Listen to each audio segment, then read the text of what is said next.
खुलकर बोलो, एक बोधिसत्व की यात्रा।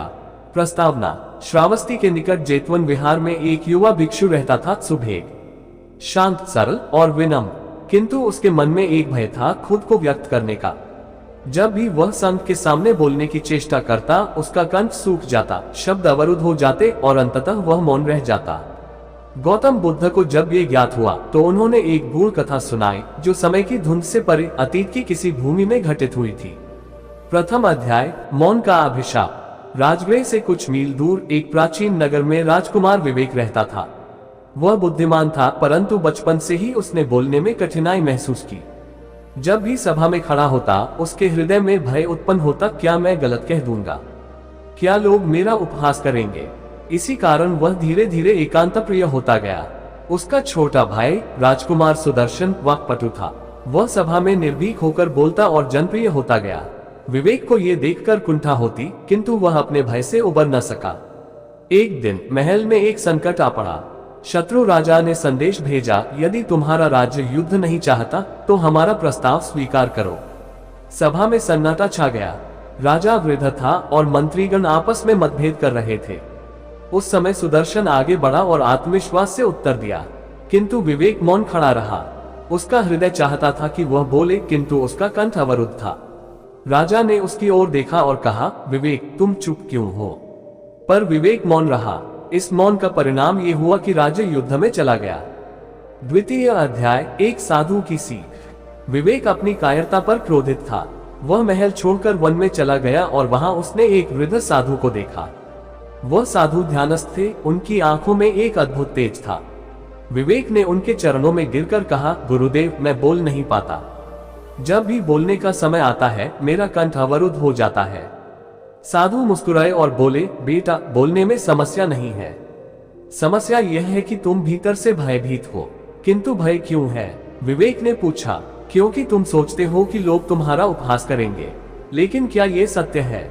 यदि तुम सच कहो तो क्या उपहास का भय रखना उचित है? विवेक मौन रहा। आओ, मैं तुम्हें एक विधि सिखाता हूँ, साधु ने कहा। तृतीय अध्याय, अभ्यास का बल। साधु ने विवेक को प्रतिदिन एक पर्वत की चोटी पर ले जाना शुरू किया। वहां से उसे दूर नगर की ओर मुख करके बोलने के लिए कहा जाता। प्रारंभ में विवेक हिचकिचाता, किंतु साधु ने कहा, यहाँ कोई नहीं है जो तुम्हारा उपहास करे। चिल्लाओ, चीखो, बोलो, बस अपनी आवाज को बाहर आने दो। धीरे धीरे विवेक ने बोलना प्रारंभ किया। कभी वह कविता बोलता, कभी कोई श्लोक। उसकी आवाज गूंजने लगी। अब नगर में जाओ और वहीं बोलो, साधु ने कहा। नगर में वह एक चौराहे पर खड़ा हुआ और उसने पहली बार खुले मन से बोलना शुरू किया। लोगों ने सुना और कुछ ने सराहा। विवेक को अनुभव हुआ कि उसका भय धीरे धीरे समाप्त हो रहा है।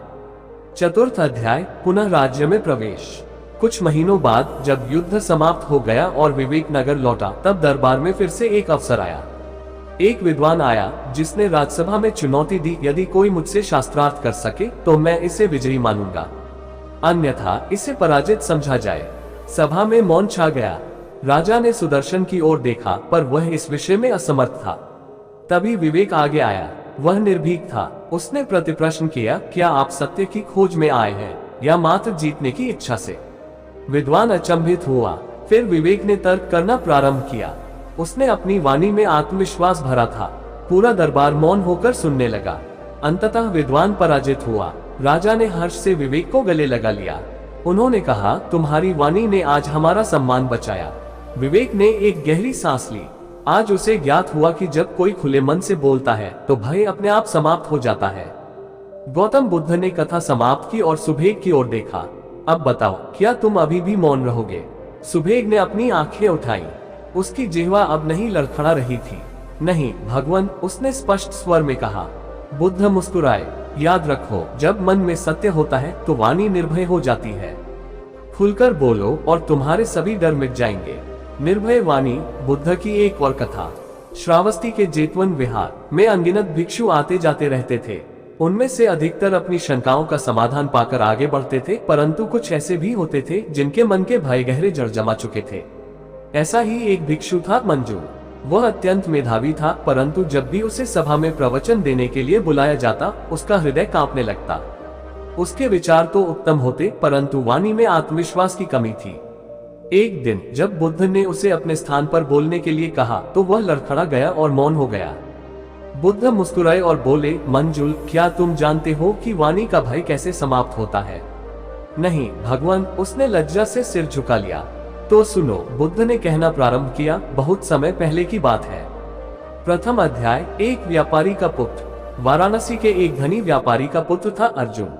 वह चतुर था, बुद्धिमान था, परंतु जब भी सभा में या समाज में बोलने की बारी आती तो उसकी जिह्वा जकड़ जाती। उसके पिता ने कई शिक्षकों से उसे पढ़वाया, परंतु उसकी झिझक समाप्त न हुई। एक दिन नगर में एक महान संत आए। अर्जुन के पिता ने उसे उनके पास भेजा। गुरुदेव, मैं बोल नहीं पाता, अर्जुन ने सिर झुकाकर कहा। संत ने मुस्कुराते हुए पूछा, क्या तुम अकेले में बोल सकते हो? हाँ गुरुदेव, अपने आप से मैं बहुत कुछ कह लेता हूँ। तो फिर जब लोग सामने होते हैं तब क्यों नहीं? मुझे डर लगता है कि वे क्या सोचेंगे। संत ने एक लंबी सांस ली और बोले, मैं तुम्हें एक कहानी सुनाता हूँ। द्वितीय अध्याय। शिकारी और तोता। बहुत समय पहले एक वन में एक तोता रहता था। वह अत्यंत मधुर स्वर में गाता था, परंतु जब भी अन्य पक्षी आते तो वह चुप हो जाता। एक दिन एक शिकारी आया और उसने उस तोते को पकड़ लिया। उसने तोते से कहा, यदि तुम मुझे मनोरंजन करोगे तो मैं तुम्हें छोड़ दूंगा। तोते ने भयभीत होकर मौन साध लिया। शिकारी ने कहा, यदि तुम गाते तो तुम बच सकते थे, परंतु मौन ने तुम्हें पराजित कर दिया। ये कहकर उसने तोते को एक पिंजरे में डाल दिया। तोता बहुत दुखी हुआ। उसे एहसास हुआ कि बोलने का साहस न होने के कारण वह स्वतंत्रता खो चुका था। तृतीय अध्याय। अभ्यास से आत्मविश्वास। अर्जुन ने संत की कहानी सुनी और पूछा, तो क्या मैं भी शिकारी के पिंजरे में हूँ? संत मुस्कुराए, हाँ, परंतु शिकारी कोई और नहीं, तुम्हारा अपना भय है। जब तक तुम इसे तोड़ोगे नहीं तब तक तुम स्वतंत्र नहीं हो सकते। तो मैं क्या करूं गुरुदेव? संत ने कहा, हर दिन एक नई जगह पर जाकर बोलो। पहले अकेले में, फिर एक व्यक्ति के सामने, फिर 2 के सामने, फिर 4 के सामने। अर्जुन ने वैसा ही किया। पहले वह जंगल में जाकर ऊंचे स्वर में बोलने लगा, फिर गांव के बच्चों को कहानियां सुनाने लगा। धीरे धीरे उसका आत्मविश्वास बढ़ने लगा। एक दिन जब नगर में एक सभा हुई और वहां किसी को व्यापार पर विचार प्रस्तुत करना था, अर्जुन आगे बढ़ा और निडर होकर बोलने लगा।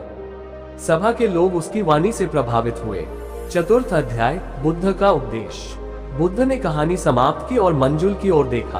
अब बताओ मंजुल, तुम्हारा भय वास्तविक है या वह केवल तुम्हारे मन की उपज है? मंजुल ने गहरी सांस ली और कहा, ये केवल मन की उपज है भगवान। बुद्ध ने सिर हिलाया। तो फिर अभ्यास करो, अपने विचारों को निर्भीक होकर व्यक्त करो और देखो कि तुम्हारा भय स्वयं कैसे समाप्त हो जाता है। उस दिन के बाद से मंजुल ने निडर होकर बोलने का अभ्यास शुरू किया और शीघ्र ही वह भी बुद्ध के श्रेष्ठ उपदेशकों में गिना जाने लगा। जब तक हम अपने भय को पकड़ कर रखते हैं, वह हमें बांध कर रखता है, परंतु जब हम उसे पहचान कर उसका सामना करते हैं तब वह स्वयं विलीन हो जाता है। खुलकर बोलो, क्योंकि सत्य को छुपाने का कोई कारण नहीं। गौतम बुद्ध की यह शिक्षा हमें सिखाती है कि जब मन में सत्य होता है तो वाणी निर्भय हो जाती है। निर्भय वाणी, सत्य की शक्ति। श्रावस्ती के जेतवन विहार में बुद्ध के शिष्यगण नित्य प्रातः ध्यान और प्रवचन के अभ्यास में संलग्न रहते थे, किंतु उनमें से एक भिक्षु चंद्रपानी हमेशा मौन रहता। वह ध्यान में सिद्धहस्त था, परंतु जब भी उसे संत के सामने बोलने के लिए कहा जाता वह हिचकिचा जाता। एक दिन बुद्ध ने देखा कि वह अपनी झिझक को छिपाने के लिए दूसरों की परछाई में रहने लगा था। बुद्ध ने मुस्कुराकर पूछा, चंद्रपानी, क्या मौन ही ज्ञान की अंतिम सीमा है? चंद्रपानी ने सिर झुका लिया। भगवान, मुझे भय लगता है कि मैं कुछ गलत न कह दूं। बुद्ध ने सभा को संबोधित करते हुए कहा, तब सुनो, बहुत समय पहले की एक कथा जो हमें सिखाएगी कि निर्भीक वाणी ही सच्चे ज्ञान की पहचान है। प्रथम अध्याय। एक गूंगे बालक की कथा। वाराणसी में एक ब्राह्मण परिवार रहता था। उनके पुत्र कुमार जन्म से ही मौन था। उसके माता पिता ने अनेक चिकित्सकों और ऋषियों से परामर्श लिया, परंतु कोई भी उसे वाणी नहीं दे सका। क्या ये कभी बोलेगा? माता ने दुखी होकर पूछा। संभावना नहीं के बराबर है, चिकित्सकों ने कहा। समय बीतता गया। कुमार बड़ा हुआ, लेकिन वह मौन ही रहा। वह बुद्धिमान था, लिखने में निपुण था, परंतु जब भी उसे बोलने के लिए प्रेरित किया जाता उसका कंठ जैसे जकड़ जाता। एक दिन वाराणसी के पास एक संत का आगमन हुआ। उनके बारे में कहा जाता था कि वे दिव्य शक्तियों से संपन्न थे। कुमार के माता पिता उसे संत के पास ले गए और प्रार्थना की, गुरुदेव, क्या आप इसे वाणी दे सकते हैं? संत ने कुमार की आंखों में झांका और कहा, ये वाणी रहित नहीं है, ये भयग्रस्त है। परंतु ये तो जन्म से नहीं बोला। माता पिता ने आश्चर्य से कहा। संत ने उत्तर दिया, यह इसलिए मौन है क्योंकि इसने भीतर ही भीतर भय को पाल लिया है। इसे स्वयं को व्यक्त करने की आवश्यकता है। द्वितीय अध्याय, जब भय टूटा। संत ने कुमार को एक जंगल में भेजा और कहा, यहाँ रहो जब तक तुम बोल न सको। कुमार को आश्चर्य हुआ, परंतु उसने संत की आज्ञा मानी। पहले कुछ दिन वह बिल्कुल मौन रहा। फिर धीरे धीरे उसने पक्षियों को सुनना प्रारंभ किया, पत्तों की सरसराहट को महसूस किया, और एक दिन उसने अचानक अपने आप से कहा, मैं डरता क्यों हूँ। ये पहला शब्द था जो उसके मुख से निकला। फिर उसने ऊंचे स्वर में कहा, मैं डरता क्यों हूँ। हर दिन वह स्वयं से बातें करने लगा। उसने चट्टानों को, नदियों को, आकाश को संबोधित किया। उसकी जिह्वा खुलने लगी। कुछ सप्ताहों बाद वह संत के पास लौटा और उनके सामने खड़ा होकर बोला, गुरुदेव, मेरा भय समाप्त हो गया, अब मैं बोल सकता हूँ। संत मुस्कुराए और बोले, जब तुमने स्वयं से बात की तो तुम्हारा भय समाप्त हो गया। निर्भय वाणी तभी संभव है जब तुम पहले अपने मन से वार्तालाप करना सीखो। तृतीय अध्याय, बुद्ध का उपदेश। बुद्ध ने कथा समाप्त की और चंद्रपानी की ओर देखा। अब बताओ, तुम्हारा भय वास्तविक है या केवल तुम्हारे मन का भ्रम। चंद्रपानी ने गहरी सांस ली और उत्तर दिया, ये केवल मन का भ्रम है भगवान। बुद्ध ने सिर हिलाया और कहा, यदि तुम खुलकर बोलोगे तो तुम्हारा भय जलकर राख हो जाएगा। पहला कदम उठाओ और देखो कि कैसे सत्य तुम्हारी वाणी में प्रवाहित होगा। उस दिन के बाद से चंद्रपानी ने बोलने का अभ्यास प्रारंभ किया। पहले अकेले, फिर अपने मित्रों के सामने और फिर संपूर्ण संघ के समक्ष। कुछ ही महीनों में वह बुद्ध के प्रमुख उपदेशकों में गिना जाने लगा। जब तक हम अपने भय को पकड़ कर रखते हैं तब तक वह हमें जकड़े रहता है, परंतु जब हम उसे पहचानकर उसका सामना करते हैं तब वह स्वयं विलीन हो जाता है। गौतम बुद्ध की यह शिक्षा हमें सिखाती है कि जब मन में सत्य होता है तो वाणी निर्भय हो जाती है। निर्भय वाणी। जब शब्दों ने संसार बदल दिया। श्रावस्ती का जेतवन विहार। सैकड़ों भिक्षु अपने अपने कार्यों में लगे थे। कोई ध्यान कर रहा था, कोई प्रवचन सुन रहा था, परंतु उनमें से एक भिक्षु विशाख हमेशा अकेला रहता था। वह विद्वान था, शास्त्रों का गहरा ज्ञान रखता था, परंतु जब भी उसे सार्वजनिक रूप से बोलना पड़ता उसकी वाणी रुक जाती। एक दिन बुद्ध ने उसे बुलाया और पूछा, विशाख, तुम मौन क्यों रहते हो। विशाख ने उत्तर दिया, भगवान, मुझे भय है कि यदि मैंने कुछ गलत कह दिया तो लोग क्या सोचेंगे। बुद्ध मुस्कुराए और बोले, तो सुनो एक कथा जो तुम्हें सिखाएगी कि निर्भय वाणी ही सच्चा बल है। प्रथम अध्याय, राजकुमार का मौन। कुशावती राज्य के राजकुमार सुमित्र को बचपन से ही बोलने में कठिनाई होती थी। जब भी वह सभा में खड़ा होता उसका गला सूख जाता, शब्द अटक जाते और अंततः वह चुप रह जाता। उसका छोटा भाई वसु निडर और वाक्पटु था। सभा में जब भी किसी निर्णय की आवश्यकता होती वसु आगे बढ़ता जबकि सुमित्र पीछे हट जाता। राजा ने एक दिन सुमित्र को बुलाकर कहा, बेटा, तुम मेरा उत्तराधिकारी बनने वाले हो, परंतु यदि तुम बोल नहीं सकते तो प्रजा तुम्हारा अनुसरण कैसे करेगी। सुमित्र ने सिर झुका लिया। राजा ने उसे आदेश दिया कि वह गुरु आर्यसेन के पास जाए और बोलने की कला सीखे। द्वितीय अध्याय, गुरु का पहला पाठ। गुरु आर्यसेन एक शांतचित्त साधु थे। जब सुमित्र उनके पास पहुंचा और अपनी समस्या बताई तो गुरु ने मुस्कुराते हुए कहा, ये समस्या नहीं बल्कि एक अवसर है। कैसा अवसर? सुमित्र ने आश्चर्य से पूछा। गुरु ने उत्तर दिया, यह अवसर है स्वयं को जानने का। चलो पहले एक अभ्यास करते हैं। गुरु सुमित्र को एक ऊंची पहाड़ी पर ले गए। वहां पहुंचकर उन्होंने कहा, अब अपनी पूरी शक्ति से चीखो। सुमित्र ने संकोच किया, ये कैसा अभ्यास है। यदि तुम अकेले में भी खुलकर बोलने से डरते हो तो भीड़ में कैसे बोल पाओगे। गुरु ने उत्तर दिया। सुमित्र ने अपनी पूरी शक्ति से चिल्लाया।